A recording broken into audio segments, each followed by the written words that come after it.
Where are you going? Let's How's go. it? How's it going?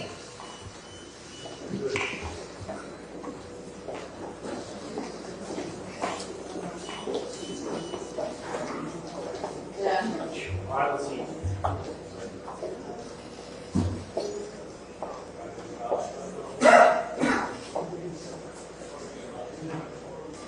Donald Trump was getting laughed at by New York Attorney General Letitia James after he went on a rant during his morning testimony where he just randomly said, he wasn't even posed a question, he just said, you see New York Attorney General Letitia James right there? She knows nothing about my properties. She knows nothing about 40 Wall Street. And she just started laughing. You could hear her just cracking up in the courthouse. I'm Ben Meiselas from the MeidasTouch Network, and Donald Trump continued with his testimony in the morning and continued to incriminate himself. Folks, that's why I teach my law students there's something called the Fifth Amendment right against self-incrimination. And for Donald Trump, ultimately his money and his propaganda is more important than the Fifth Amendment right against self-incrimination, when ultimately he's trying to destroy the Constitution anyway. So he took the stand and started incriminating himself. Let me give you one of the most incriminating portions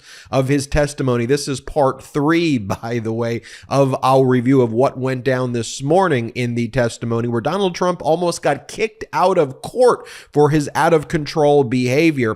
Donald Trump was provided the deed that he executed regarding Mar-a-Lago, and he was provided with the paperwork showing that the Mar-a-Lago property was categorized as a commercial property, not a residential property, and that's ultimately why the valuation of the property was under $27 million that Donald Trump stipulated to.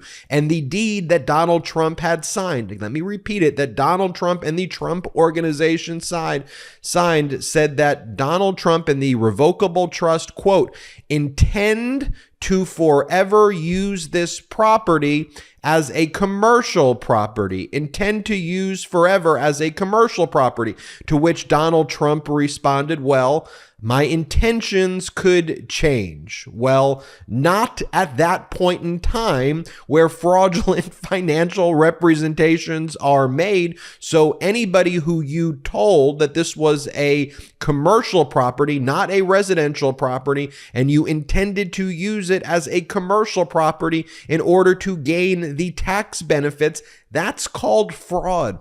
That's called a crime. You just stipulated to it under oath in a court of law. Donald Trump was then also shown a video of himself where he says, this is a forever club. This is always going to be a club. When confronted with the video, Donald Trump said, oh, that was just bravado. I can change my mind at any time.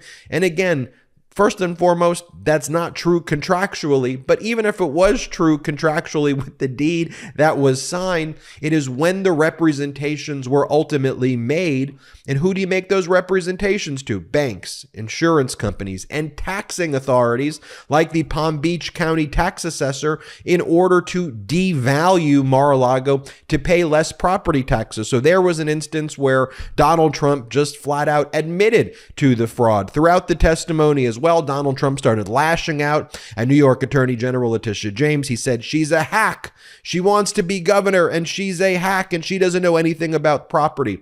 And to that, New York Attorney General Letitia James started laughing in court. When Donald Trump was confronted with why he claimed the triplex, the penthouse in New York, was 30,000 square feet and not 10,000 square feet, Donald Trump's response is, well, it could be 30 if you include the elevator shafts and other things, he said, and other things. That was Donald Trump's response there. When Donald Trump was asked about the Aberdeen property, his response was, it's beautiful. It's the best.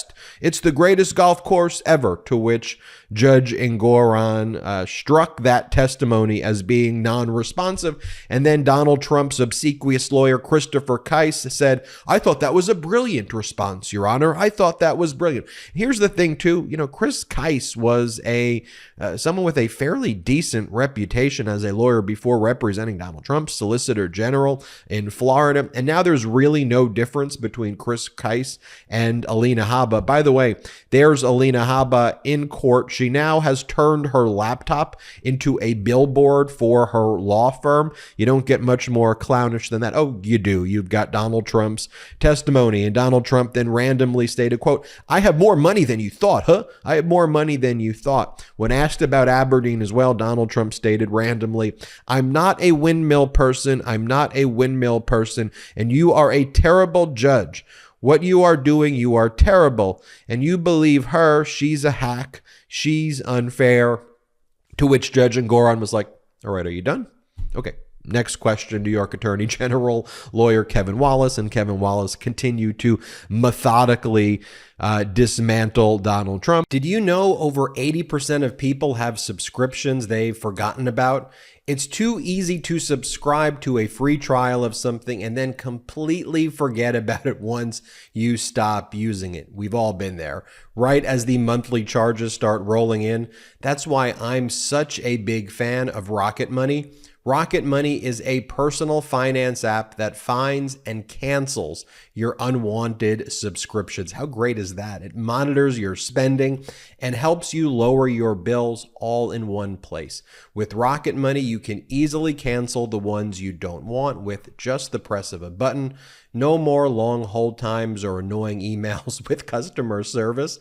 Rocket Money does all the work for you. Rocket Money can even negotiate to lower your bills for you by up to 20%. All you have to do is take a picture of your bill and Rocket Money takes care of the rest. Take it from me. I am a huge fan of Rocket Money, and they have saved me on numerous occasions. Rocket Money also lets you monitor all your expenses in one place, recommends custom budgets based on your past spending, and they'll even send you notifications when you've reached your spending limits. With over 5 million users and counting, Rocket Money has helped save its customers an average of $720 a year and $1 billion in total savings so far. How about that? Stop wasting money on things you don't use. Cancel your unwanted subscriptions and manage your money the easy way by going to rocketmoney.com/MeidasTouch. That's rocketmoney.com/MeidasTouch. rocketmoney.com/MeidasTouch. When asked Donald Trump questions about the disclaimer clause, Donald Trump then went on and on and on, rambling that he's got the best worthless clause in the game, that it's the greatest worthless clause ever, to which the judge then said, that's not true. You could read my opinion again, or probably the first time since you've never read it. Please ask your next question, New York Attorney General lawyer Kevin Wallace. Then some of the questions were also very surgical by Kevin Wallace, the New York Attorney General lawyer, and having a document which made it very clear that under the deal with Meisers is the accounting firm, under their retention agreement, the Trump organization was responsible for detecting fraud within the organization, not Meisers, not any third parties. The buck stops with the organization. To all the MAGA splainers who are like, you don't get it. This is how big corporations work. Now, first off, the Trump organization isn't that big of a corporation, number one. It's got like 8 to 10 executives. It's not some sprawling multinational corporation. It's a small, a closely held family revocable trust that runs all of these LLCs that play this shell game, which is the subject of the New York Attorney General civil fraud case for these fraudulent valuations. And then so Trump had to admit that everyone at the Trump organization, including himself, is responsible for detecting fraud. Because, by the way, that's what the document says. But then when said, okay, well, detecting fraud on the statement of financial conditions, correct? To which Donald Trump's response was, well, that was a Weisselberg thing, and that was a Jeff McConney, throwing his former chief financial officer, now convicted felon Alan Weisselberg, who spent 100 days at Rikers Island, under the bus, who signed a severance agreement for $2 million to basically allow himself to be thrown under the bus, saying that he can't cooperate in actions that are adverse to the Trump organization. And then you have Jeff McConney, the former controller of the Trump organization, who said that Weisselberg told him to engage in fraud. Another question was asked about Forbes, which triggered Donald Trump, and said they're owned by China. They're a Chinese organization, and that they're run by the Chinese government. That's what Donald Trump said there. Earlier in the day, Donald Trump started his testimony by speaking very softly, to which Judge Engoron said, "Can you please speak up?" And Donald Trump kind of showed up looking very nervous to his testimony. And then he started going into his unhinged, rambling stories, then whining to the judge, "You always rule against me. You always rule against me." Next question was, okay, well, why'd you make Don Jr. a co-trustee of the revocable trust? Donald Trump responded, "He's a good boy. He's a good young boy. I mean, man, but he's a good boy," is what Donald Trump responded. I'm quoting Donald Trump there. That's basically what he said. It went through the statement of financial conditions at a high level. Donald Trump said banks don't care about statement of financial conditions and that they shouldn't care. And it doesn't make any difference because he has a worthless clause, he says, which means he can say whatever he wants. Donald Trump claimed that he had no brand value added to his properties. That's false. He did have brand value that was added into some of his properties, and then added presidential premiums into others. Donald Trump then tried to mimic the New York Attorney General and said, Trump has no money. Trump make phony financial statements. Trump defraud banks. To which Judge Engoron said, stricken.